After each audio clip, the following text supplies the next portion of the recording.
मध्य प्रदेश लोक सेवा आयोग की प्रारंभिक परीक्षा जो 2023 का एमपीपीएससी 17 दिसंबर को संपन्न हुआ और इसमें सबको जिज्ञासा रहती है कि हमारा कट ऑफ मार्क्स जो है क्या रहने वाला है और हमारा चयन उस कट ऑफ मार्क्स के हिसाब से होगा कि नहीं। एमपीपीएससी का कट ऑफ मार्क्स क्या जाने वाला है और हमारा स्कोर क्या है और वो सिलेक्शन हमारा हो रहा है या नहीं हो रहा है, इस बारे में सभी जो अपियर होते हैं, चाहे उन्होंने सीरियसली पढ़ाई की हो नहीं की हो, सबको एक जिज्ञासा रहती है। एक जिज्ञासा ये भी रहती है कि इनके क्वेश्चंस का आंसर्स क्या होगा। आंसर्स की आने वाली होगी, 1-2 दिन में आपको पता चल जाएगा। मैंने एक आंसर की अपनी तरफ से डाली है, ठीक है, एक प्रयास किया है। हो सकता है उसमें से 2-3 क्वेश्चन जो है वो आयोग कुछ और माने, ठीक है, हमारे आंसर्स कुछ और रहे। लेकिन यहाँ पर अभी मैं कट ऑफ मार्क्स की बात करने आया हूँ। मैंने कट ऑफ मार्क्स का भी एक वीडियो डाला, लेकिन उसमें कुछ लोगों को कंफ्यूजन हुआ कि साहब ये नंबर ऑफ क्वेश्चन है, नंबर ऑफ मार्क्स है। तो एक थोड़ा सा उसको और क्लेरिफाई करते हुए मैं नया वीडियो यहाँ पे डाल रहा हूँ। ये एमपीपीएससी 2023 का जो cut off marks, cut off ही बोले इसको, और ये जो कट ऑफ है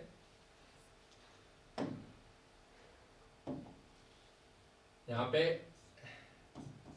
एक्सपेक्टेड कट ऑफ मार्क्स जो है अनुमानित, ये अनुमानित है।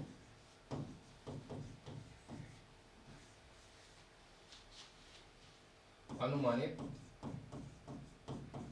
कट ऑफ, और अनुमानित कट ऑफ के लिए हम 2 चीजें देखते हैं। नंबर 1, नंबर ऑफ पोस्ट कितनी है, यानी वैकेंसीज कितनी है, इसकी संख्या। अगर संख्या,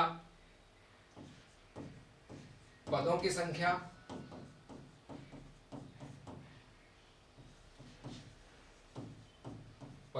अधिक होगी तो कट ऑफ मार्क्स डाउन जाएगा, कम होगी कट ऑफ मार्क्स ऊपर जाएगा। सिंपल सा फंडा है। प्रश्नों की प्रकृति, नेचर ऑफ पेपर जो है, एग्जामिनेशन में जो प्रश्न आए हैं उस एग्जाम के प्रश्नों की प्रकृति क्या है। अगर वो कठिन है, जटिल है, ज्यादा जटिलता है, यानी ज्यादा प्रश्न ऐसे आए हैं जो जटिल है, तो जो कट ऑफ मार्क्स है वो नीचे जाता है। और अगर वो सरल है तो कट ऑफ मार्क्स जो है वो ऊपर की तरफ जाता है, ठीक है। अब ये इसी के आधार पर हमको कट ऑफ मार्क्स निकालना चाहिए। अब चूंकि जो पद है उनकी संख्या घटती बढ़ती रहती है, जो रिजल्ट आएगा प्रारंभिक परीक्षा का उसके पहले भी आपके अगर पद कम हो जाते हैं तो कट ऑफ मार्क्स बढ़ जाएगा, ज़्यादा हो जाते हैं कट ऑफ मार्क्स नीचे गिर जाएगा, ठीक है। यानी ज़्यादा कम स्कोर पर भी चयन होने की संभावना रहती है जब पद ज़्यादा होते हैं। अब यहाँ पे हम जब कट ऑफ मार्क्स की बात करते हैं तो प्रश्नों की प्रकृति को देखते हैं। प्रश्नों की प्रकृति के आधार पर हम जब देखें तो इसमें सामान्य रूप से अति सरल प्रश्न आते हैं, ठीक है। सामान्य श्रेणी के प्रश्न आते हैं, मध्यम के भी पूछे गए हैं, कठिन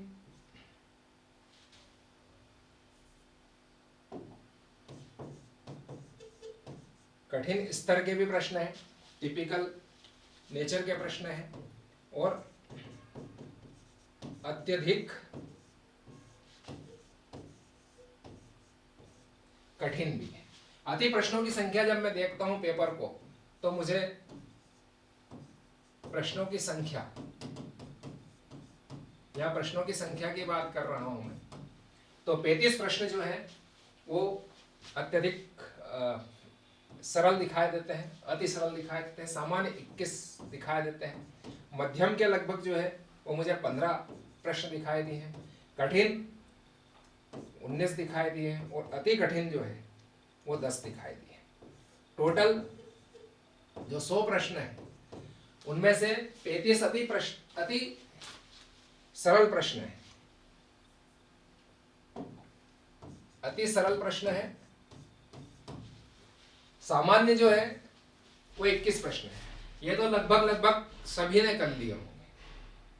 2.5 लाख बैठे हैं जिसमें 50,000 को कोई मतलब नहीं है, 1 लाख को कोई मतलब, ऐसे भी हैं जो उनका अभी अगर अंडर ग्रेजुएट से लेकिन फॉर्म भर दिया या ग्रेजुएशन हो चुका है लेकिन अभी उनको सिर्फ एक देखना है कि एज वाइज वो जो है उनकी एज पूरी नहीं हुई है अभी हाल, जो न्यूनतम एज रिक्वायर्ड है 21 ईयर्स वो नहीं हुई है, वो जाके उन्होंने फॉर्म भरा है। जैसा भी हो, अगर जो प्रश्न अति सरल प्रश्न 35 वही हैं जिनको सामान्य रूप से बहुत ज़्यादा कैंडिडेट्स जो है लगाने में सफल हो जाते हैं।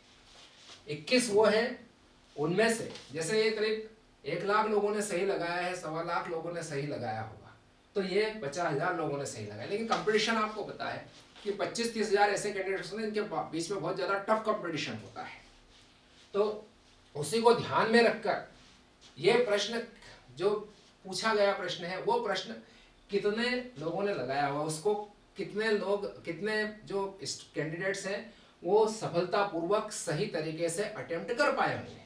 तो मध्यम के जो है 15, कठिन 19 और ये अत्यधिक कठिन 10 प्रश्न है। अत्यधिक कठिन जिनको कई मतलब जिनमें 2 विकल्प डाउटेबल होंगे, इसमें भी 2 विकल्प डाउटेबल होंगे, ऐसे इसमें भी हो सकते हैं, इसमें भी हो, लेकिन इनमें से इन 10 प्रश्नों में से किसी एक विकल्प पर जाना भी बहुत मुश्किल भरा है।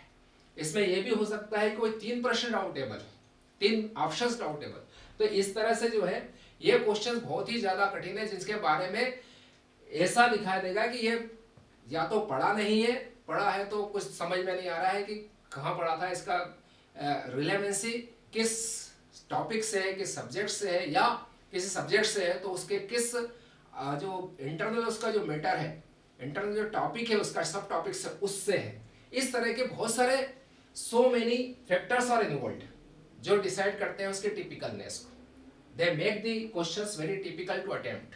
ठीक है, जब हम सोचने जाते हैं उस प्रश्न के बारे में, विकल्प हमको जो है कोई भी विकल्प हमको ये समझ में नहीं आता है कि इसमें से कौन सा विकल्प सही हो सकता है, या 2-3 विकल्प ऐसे हो सकते हैं जिनमें हम घूमते हैं, एक आध विकल्प को ही डिलीट कर पाते हैं, 2-3 विकल्प हमारे सामने रह जाते हैं और हम समझ नहीं पाते हैं, हमारे दिमाग में उसका कोई भी क्लू सही तरीके से आ नहीं पा रहा होता है। तो ऐसे अत्यधिक कठिन 10 प्रश्न मैंने चुने हैं और इस आधार पर जब मैं कट ऑफ निकालता हूं तो कट ऑफ जो एक्सपेक्टेड है ये अनुमानित है जो हमारे अनुभव के आधार पर है, और इसमें मैं कैटेगरी वाइज बात करूंगा, नंबर ऑफ क्वेश्चंस के आधार पर बात करूंगा। ठीक है, यहाँ पे जनरल कैटेगरी की बात करूंगा, नंबर ऑफ क्वेश्चंस इंटू 2 बराबर मार्क्स। ओबीसी की बात करूंगा, क्वेश्चंस मल्टीप्लाइड बाय 2 बराबर मार्क्स। एससी कैटेगरी में क्वेश्चंस, इस क्वेश्चंस के लिए 2 मार्क्स, तो इस आधार पर जो टोटल नंबर ऑफ मार्क्स है उनकी बात होगी, और साथ में ST questions multiplied by 2 marks. तो और फिर कैटेगरी वाइज, कैटेगरी में भी सब कैटेगरी की बात करेंगे, सब कैटेगरी मेल एंड फीमेल। तो यहाँ पर जनरल कैटेगरी में 75, ये 75 मैंने कैसे निकाला है आपको बता दें। ये जो मेरा फार्मूला है 35, फिर इसमें से मैंने कुछ नंबर ऑफ क्वेश्चंस इस आधार पर चुने हैं, जैसे मैंने इसको 35 लिया है, इसको मैंने 18 लिया है, इसको मैंने 9 लिया है, इसको मैंने 9 लिया है, और इसको मैंने 4 लिया है। इस आधार पर ये मेरा 75 का आंकड़ा आया है, और इसके आधार पर 75 number of questions is the cut off for general category. 75 number of questions जिन्होंने सही किए होंगे, इसको मार्क्स में अगर हम मल्टीप्लाई करेंगे तो यही 150 हो जाएगा। ठीक है, इसी प्रकार ये मैंने लिया है 74 मल्टीप्लाइड बाय 2, और ये हो जाएगा 148। ठीक है, ओबीसी में मैं बात करूंगा, ये 73 है मल्टीप्लाइड बाय 2, तो मार्क्स हो जाएंगे 146। ओबीसी में जिन्होंने मेल 73 नंबर ऑफ क्वेश्चन सही किए होंगे उनकी संभावना बनती है सिलेक्शन की। टोटल मिला के उसके मार्क्स 146 होते हैं। ये नंबर ऑफ क्वेश्चन है, ये टोटल मार्क्स। इस प्रकार से फीमेल कैटेगरी में भी मैंने 73 ही इसका रखा है, 146। एससी में मेरा नंबर ऑफ क्वेश्चंस जिनके 69 सही होंगे उनकी संभावनाएं बनती है, ये 138 है। जिनके 66 है उनकी संभावना बनती है फीमेल की। एससी में फीमेल कैटेगरी में 132 और एसटी कैटेगरी में ये बहुत कम हमेशा से रहा है, 2 बराबर 120 सबसे कम एसटी का ही। एग्जाम में हम देखते हैं 57 महिलाओं में 114 मार्क्स। इस तरह से ये कट ऑफ क्वेश्चंस और कट ऑफ मार्क्स इस तरह से आएंगे। कट ऑफ क्वेश्चंस की बात करें तो जनरल में 75 का कट ऑफ है, मार्क्स की बात करें जनरल कैटेगरी में 150 का कट ऑफ, ठीक है। और इसमें +-2 ये कट ऑफ मार्क्स में +-2 जो है वो आप देख सकते हैं। +-2 होगा 75 में, 74 में, +-2। तो यहाँ कितना हो जाएगा, +-4 हो जाएगा, ठीक है। तो इस तरह से ये नंबर ऑफ क्वेश्चंस में +-2 का tolerance, this is the tolerance, ये टॉलरेंस इनका रहेगा। वो देखेंगे कि ये जो कट ऑफ मार्क्स मैंने दिए हैं इस टॉलरेंस के इर्द गिर्द कहीं रहना चाहिए, ये मेरा अनुमानित है।